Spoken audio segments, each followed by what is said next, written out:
Oh man, fuck that.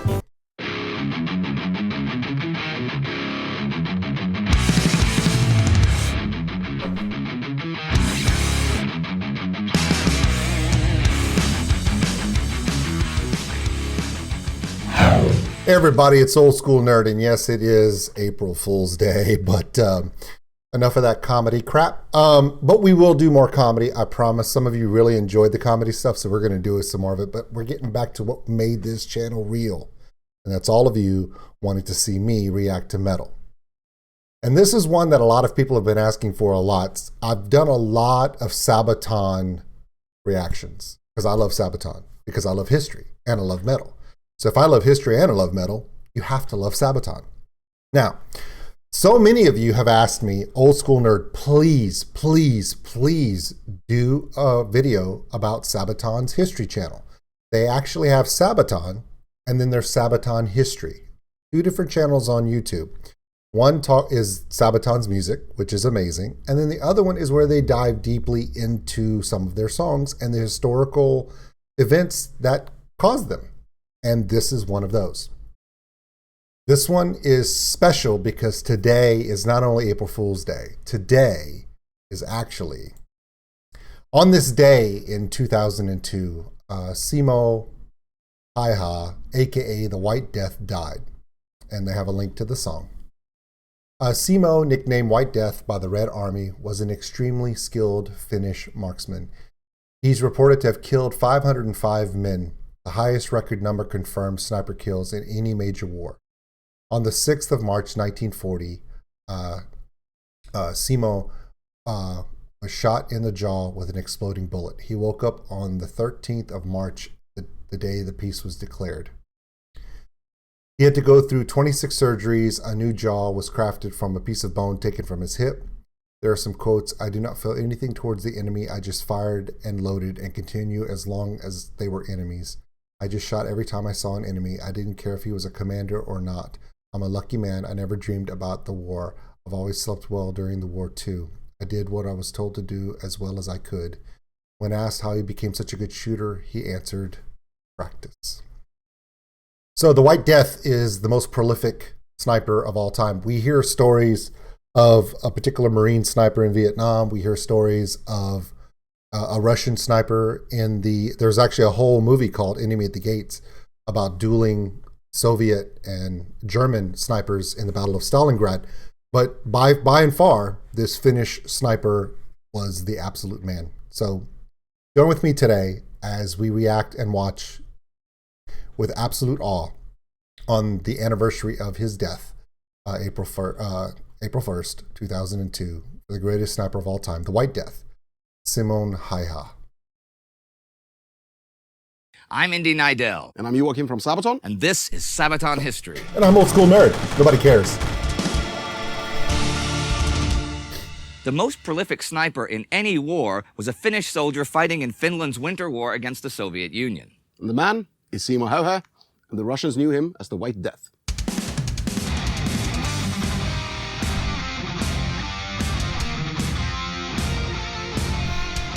Simo Häyhä was born December 17, 1905, in the small Finnish municipality of Rautjärvi, near the Russian border. He did get hit in the face, His peers described him as a friendly, mild-mannered, introverted man who kept to himself and to his daily work as a farmhand. Rautjärvi is surrounded by the tough Finnish wilderness, so although Simo grew up in quiet times away from city life, his own life was far from easy. The harsh, unforgiving winters forced the people of southeast Finland to come to terms with the wilderness around them.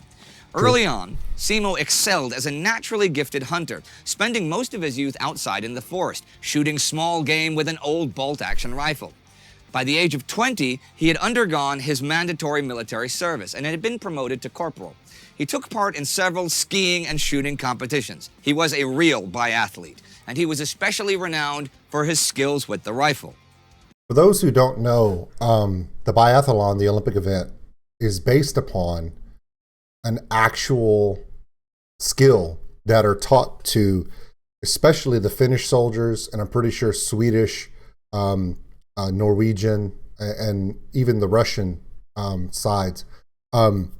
I think it's also taught in Switzerland, Austria, places where cross-country skiing is not just a sport, but is actually the fastest way to get across the snow. I live in South Louisiana, okay? We don't have snow here. Ever.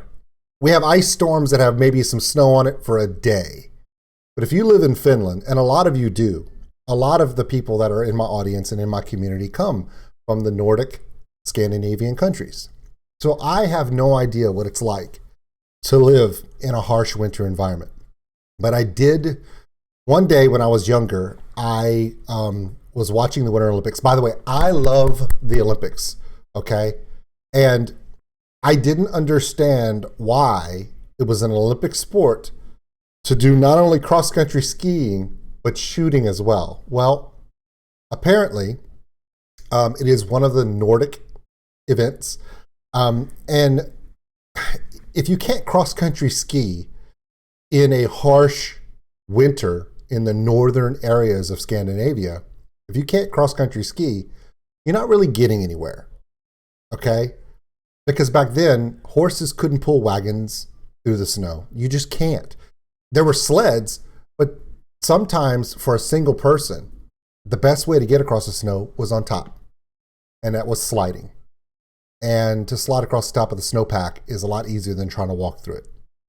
So hunting and such just became part of the lifestyle, the way to survive. But what a lot of people don't know is since the Napoleonic Wars, nobody beat Russia. Nobody could. Nobody ever turned back the Russian army. Nobody's ever been able to defend themselves against the Russian army until a little tiny country to the northwest of Russia did. I don't remember the year, but this was before World War II, of course. Russia invaded Finland, or at least they tried to. And Russia was used to fighting in the winter. That's what you do. That's how they beat Napoleon. And later on, that's how they beat Germany, by just using their environment against them. But the Finnish, a small, tiny nation, was able to use the biathlon, Nordic style survival method, or life method, really, as a military weapon that really couldn't be matched. As the Russian army approached Finland, the Finnish soldiers used their cross-country skiing ability and their marksmanship to literally do hit-and-run fade tactics against the Russians. And the Russians had no way to stop that. Eventually, it was such a lopsided situation, the Russians actually just kind of gave up on it. Why?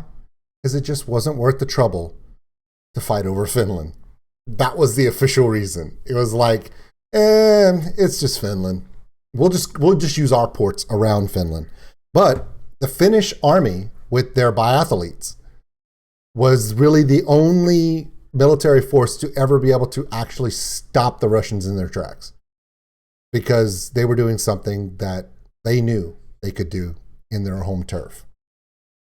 Now, it's now an Olympic event, but it's based upon a real situation. And it's historically accurate. I'm not going to say the dates because I don't know them. I'd have to look them up.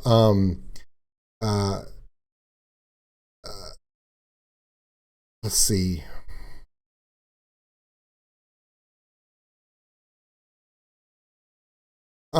This was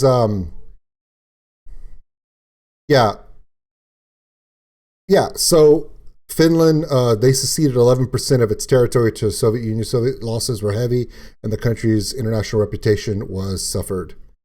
It was in November 30th, 1939 to March 40th, March of 1940. That was this White Death story. So it's the Moscow Peace Treaty. The location was Eastern Finland. And this was one of the things, the Russo-Finnish War. So in 1939, as the Soviet Union was going in, so when we talked about his death, on March 6th, March of 1940, he was shot in the jaw, and he woke up The 13th of March was the day the Moscow Peace Declaration was done. So Mr. Simo was one of those biathletes where Finland, during the beginning of World War II, was really the only nation to be able to stop the Soviet Union. Snipers, cross-country skiers combined. That's freaking awesome. Like most Finnish men, he had joined the national militia after his compulsory service. This was the suojeluskunta, a service for young men that dated back to Finland's Declaration of Independence in 1917 and the Civil War the following year. The service trained men like Häyhä to be prepared for those times when Finland most needed them. Such times came November 30th, 1939, as the Soviet Union declared war on Finland. A man from a simple upbringing like Simo Häyhä cared little for world politics, nor much about the ambitions of dictators of the time like Joseph Stalin. But like many Finns, he was fiercely independent and valued his and his country. And that's even to now. The Finnish people are a very proud people. We talk about so many different countries and national pride, okay? And throughout history, national pride takes many, many levels, okay? It's so funny because around the world in the last 100 years, everyone talks about American pride, the USA pride. That has decreased quite a bit in my lifetime. It was at its height during World War II, during the Spanish War and World War I. It has decreased since the Vietnam War because of political strife and stuff back here in the United States. But when you're talking about national pride, there are cultures like the Japanese culture that all the way up until the end of World War II, national pride was a divine inspiration, okay? To give one's life for your country in places like Japan and stuff, that was a cultural norm. But we've kind of lost that. There are countries like Finland where when you're dealing with the Finnish people, they don't have a lot. Like he was talking about at the beginning of the video, the Finnish people don't have necessarily a lot in the way of resources. They live in the wilderness a lot. I mean, Helsinki was, of course, a city, and there's a few cities now. And of course, Finland is modernized with modern civilization and technology. But there are still some places in Finland, I'm sure you can go out there, and people are still living the simple life. And especially back then, when all you had was your home and your neighbor, and you're both Finnish. All you know is you're defending for your home and your family. And that is a type of sacrifice that you're willing to give. So I could see where that's coming from. And to this day, almost all of the countries of the Nordic and Scandinavian, of those Scandinavian areas, they may be politically more to the left, more socialist style. They may have more of a giving nature than some other nations in the world. But the one thing they all have in common is they are still very fiercely loyal and proud of who they are as a person, as a Finnish person, as Swedish, as Norwegian, as Icelandic, as Danish. See what I'm saying? It's a matter of national pride, that this is who I am. That hasn't really diminished. So even as politics shift and wane, who you are still remains strong, even to this day. Country's liberty above pretty much all else. That liberty would be lost if the Finnish people did not stand up to defend it, regardless of the size of the enemy. So as the call to arms came, Häyhä, like many of his countrymen, answered. Almost night, a crimson horizon, painting thousand legs red. Yeah, I have a tendency to stop and try to recall what I remember about this war and try to say things. If I'm right, I'll probably get repeated by the history guy. If I'm wrong, he'll correct me. That's the best part about this stuff. As your army approaches the east, a hunter is switching his prey. He joined the 34th Infantry Regiment in the Kola region north of Lake Ladoga. The Soviet 8th Army aimed for a quick breakthrough across the Kolanjoki River, but they were utterly unprepared to fight in such a region.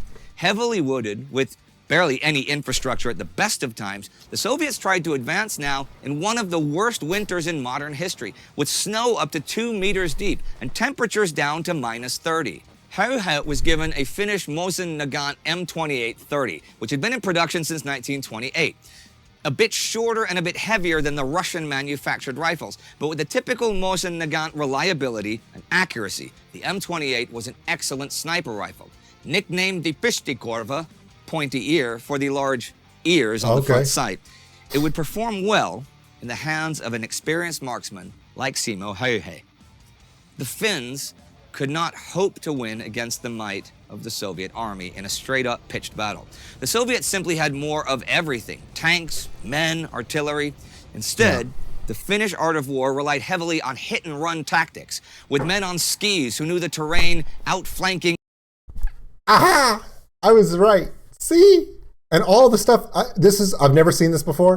I'm just recalling from military history, a book I read about how when I was young, I wanted to know why the biathlon was an Olympic sport. And then I came across the story of how country of Finland was the only country in modern history to defeat the Russians. And it popped into my head. There you go. When I'm right, I'm so happy. I'm not always right. So, I got to take what I can get. Infiltrating and ambushing the sluggish Soviet invaders, many of whom had no skis or did not know how to ski, ruining mobility. While the Finns were naturally familiar with the winter conditions, the Soviet forces were woefully not. Many came from the military district of Leningrad and had not even been supplied for a long, drawn-out conflict. The winters in Finland are harsh and unforgiving, and even when the sun is out during the short days, it is still bitterly cold. Häyhä wrapped himself in a thick and heavy snowsuit, insulating himself as much as possible from the snow and the cold winds, and he wore fur mittens and a sniper mask. The white color of his clothing blended in perfectly with the winter environment and the snow-covered forests of Kola. He preferred to work alone, being accustomed to stalking the deep forests on his own, and he knew to rely on his instincts. Patience was vital, as was leaving as little trace of his passage as possible. A hunter had to be cunning and precise in his actions. Carrying only a day's worth of food and around 50 or 60 rounds with him, Häyhä relied on his knowledge of the wilderness to find a good spot from which he could establish his sniper's nest. Once he found his position, he would build a little snow fort around himself to blend in with the environment. He placed his rifle on a snowbank that both stabilized his aim and prevented any snow from being thrown up by the recoil, and waited for the enemy to march into his killing field. When Soviet soldiers, struggling and freezing in the snow, would cross his path, Häyhä put a handful of snow in his mouth to hide his breath. Then he pulled the trigger. That's crazy. That's so impressive, though.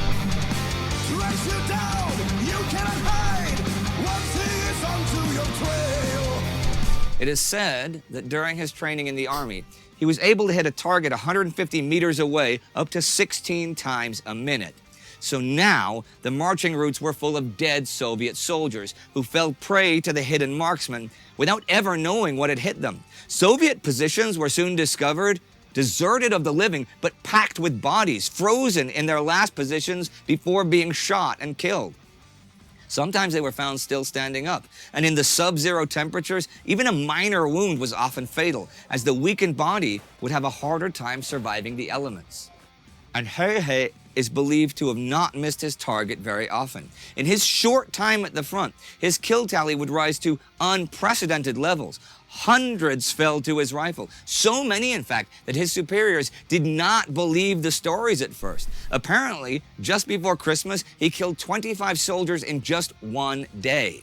While many Finnish and Soviet snipers used modern sniping rifles outfitted with telescopic lenses, Häyhä relied on the old-fashioned iron sights. Not only did he feel that this gave him a better picture of his target, but more importantly, it would allow him to keep his head down lower. Yeah, not only that, but when you don't use a scope, you don't have to re-sight yourself every time. So when he talks about how there would be a mound of just bodies, he could literally line up And with an iron sight, you could work your bolt action and not have to reacquire. You could literally work that bolt, fire. That's why they're saying 16 rounds in a minute. That's a lot of rounds in 1 minute. Okay? You're talking like, he's literally like every 3 seconds, he's putting a round down range. Every 3 seconds. So it's round, 2, 3, round, 2, 3. So to do that with the modern sniping rifles now, you're setting yourself, your breathing tactics, but with a scope, because you have telescopic lenses, not only do you have to line up the sights of the weapon, you have to line up your lenses within a sniping scope. And that always takes to reposition yourself, and that takes time. So the fact that he's proficient at 150 meters, okay, 150 meters, that's a really long way for iron sight in that time period in the snow. And also, if he is completely camouflaged, he's adjusted himself to where you're not going to see snow kick up, you're not going to see steam off his breath, nothing. At night, because it's a Finnish winter. I mean, what? It's pretty much a couple hours of daylight, and when it is, it's just twilight around the edges.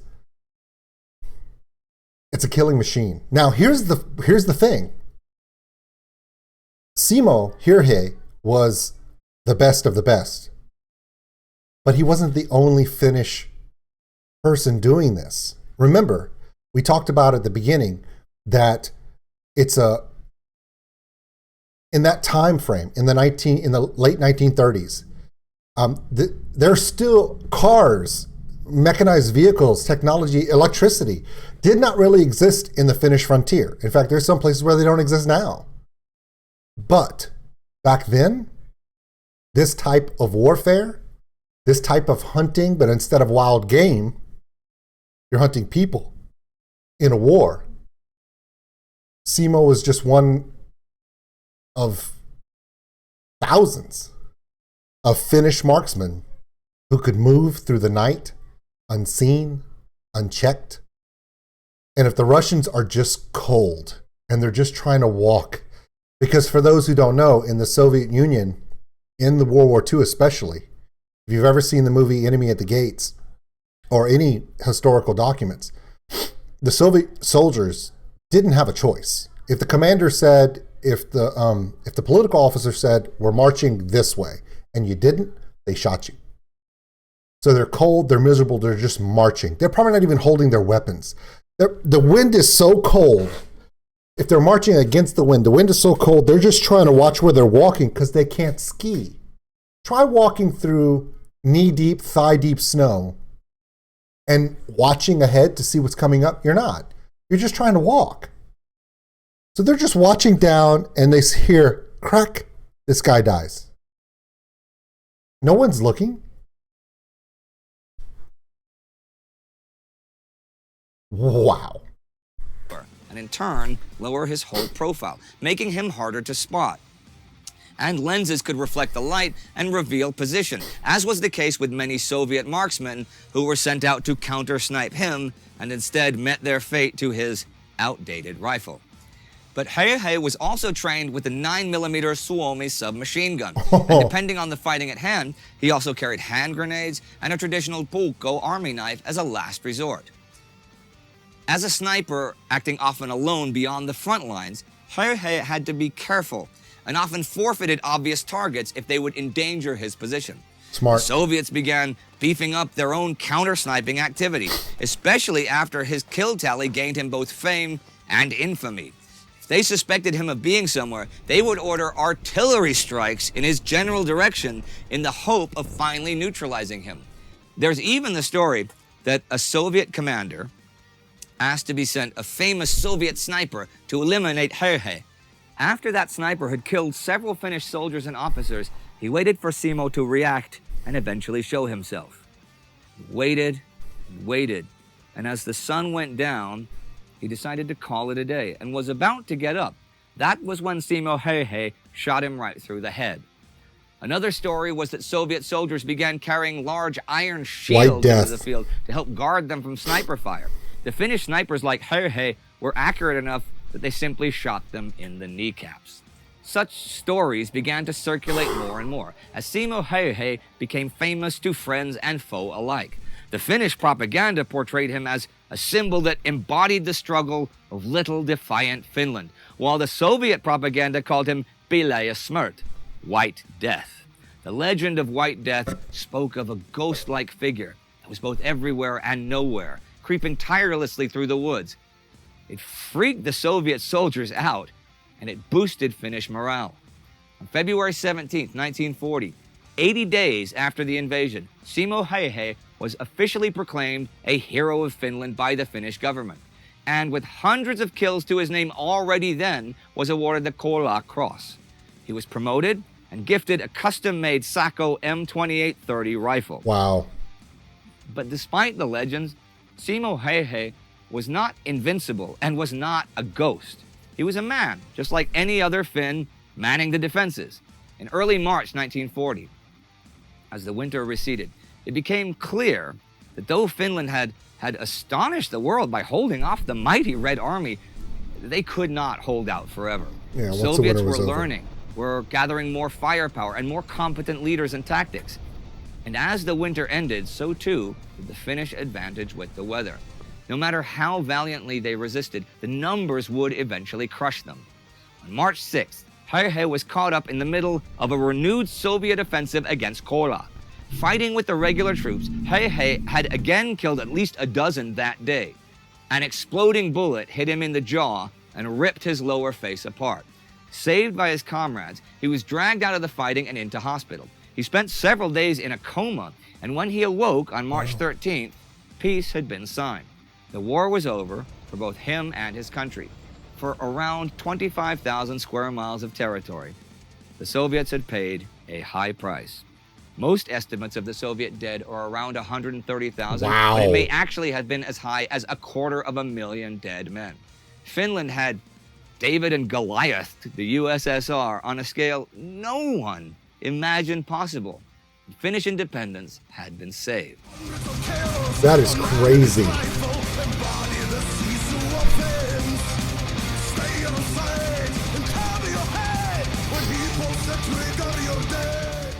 Simo Häyhä would bear the wounds to his face for the rest of his life, but otherwise fully recovered. He could not go back to his own home, though, which was now In the on the Soviet other zone. side of the Soviet border. Of But he course. found a new home and lived a long, peaceful life until his death in 2002. In later interviews, Häyhä repeatedly emphasized that during his service in the Winter War, he simply did what he was told. But he was the best at it. In not even 100 days, his official score was 505 kills, making him the most successful sniper in history. That's just the official tally. Unofficially, it was higher. Now, of course, those numbers will always be debatable, such is the nature of war, but the legend of White Death is very much alive today, and not just in Finland.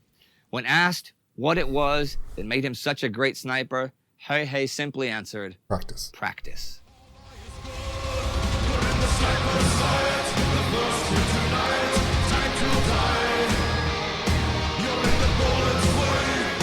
That's Woodstock 2012, I think, in Poland.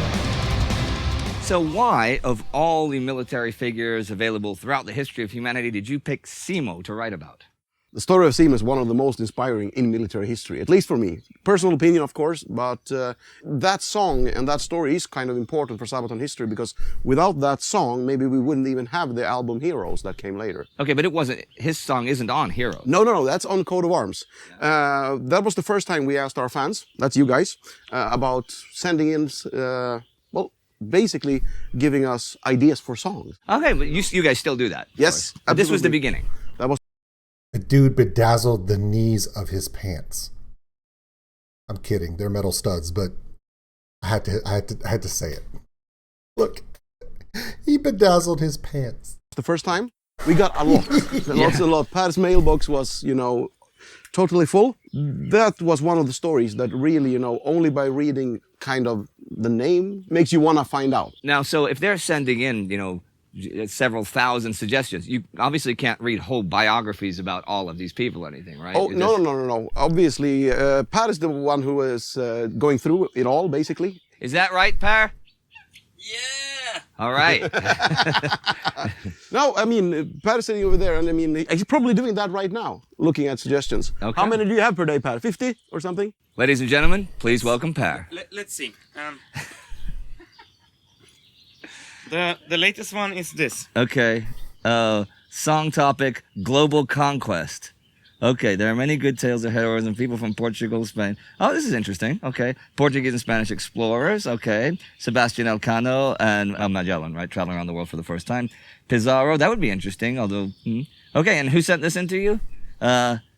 Adrian Crespo. Hey, Adrian Crespo. From me and from Sabaton. Okay, so Per actually is looking at your ideas to try and figure out what they're going to write more songs about.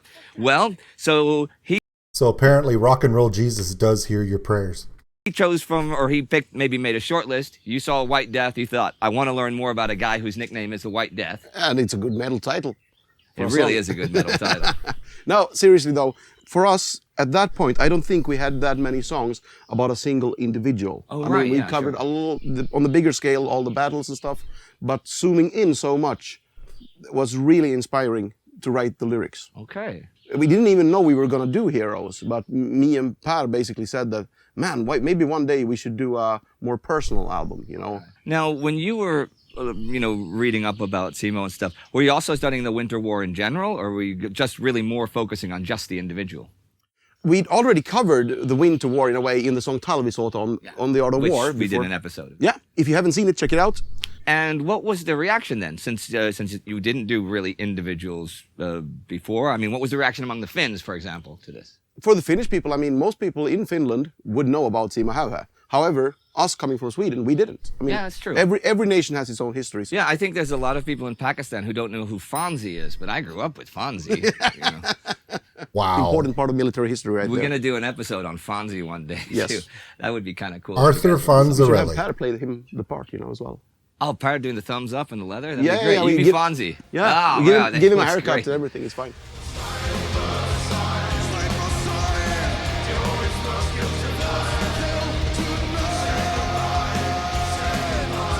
All right, well, that was The White Death, and this is Sabaton History for today. See you next time.